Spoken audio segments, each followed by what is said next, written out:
I'm on my way to meet Kevin Day, who was a former chief radar officer for the Navy.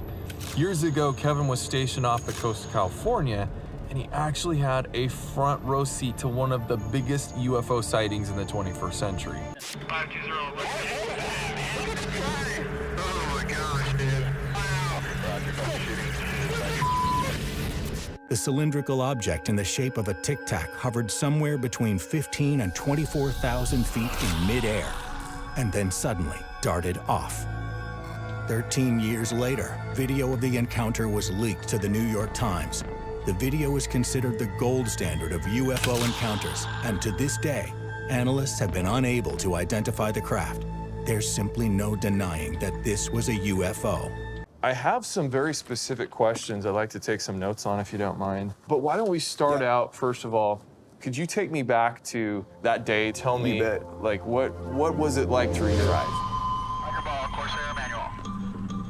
In the morning of the 14th, we had planned to do a major air defense exercise. So we were off the coast about 90 miles off San Diego that day. I was up on watch. I was anti-air warfare coordinator.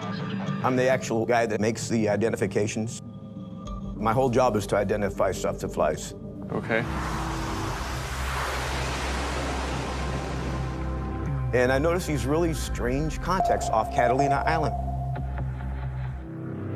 They were at 28,000 feet in a real loose formation, and they were tracking south at 100 knots. Interesting. I'm a pilot. I can see why you're like, well, what's something that slow doing this high up? I had never seen anything fly like that before. The object seemed to ping-pong through the sky, changing speed and directions in ways that defy the laws of physics. Pilots described the object as a white, 40-foot-long, tic-tac-shaped craft. That object dropped from 28,000 feet down to the surface of the water in less than a second. And next thing you know, this thing's gone. And it was one of the most humbling moments of my life. We were a highly trained group of people on that ship, years of experience, and these objects totally kicked our asses. If they had been hostile, there was nothing I could have done. So, based on what you were seeing on your radar scope, the video, do we have an estimate of how fast this was going? They crunched the numbers on that, and it turns out this object, whatever it was going a little bit in excess of 24,000 miles an hour. And the G forces, the gravities, 1350 G forces. A human can withstand maybe 9 without special gear and stuff. The aircraft itself can survive maybe 15, 14, 50 Gs before it flies apart. Was your audio traffic, all that you recorded during that, ever recovered? Was that ever found? People came on board the ship looking like Air Force officers. They had top secret clearances. These guys collected a bunch of stuff.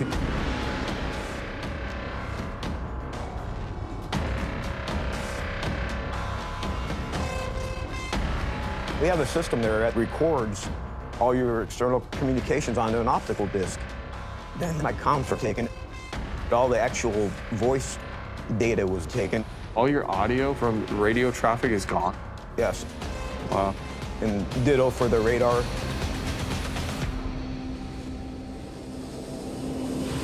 And then they got back on the helicopter and went back. Where did it go? I don't know. That's what happened. It really happened. You think I'm lying?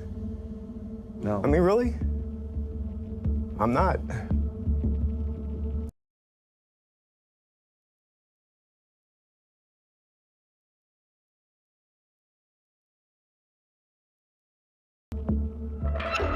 Was there any follow-up officially, like after the incident happened, that no one came to talk to you about it? That's what bugs me so much about this. You know, I tried to talk to the captain about it. He seemed disinterested. I'm trying to talk to the people in my office about it. No one wanted to hear it. And to this day, it disturbs me because, what do you mean you're not curious about it? These things are there. They're right in our airspace. Yeah. And there's definitely concerns for safety of flight. Something's happening here. And my personal fear is, what if happened to me happens to the whole damn world at the same time?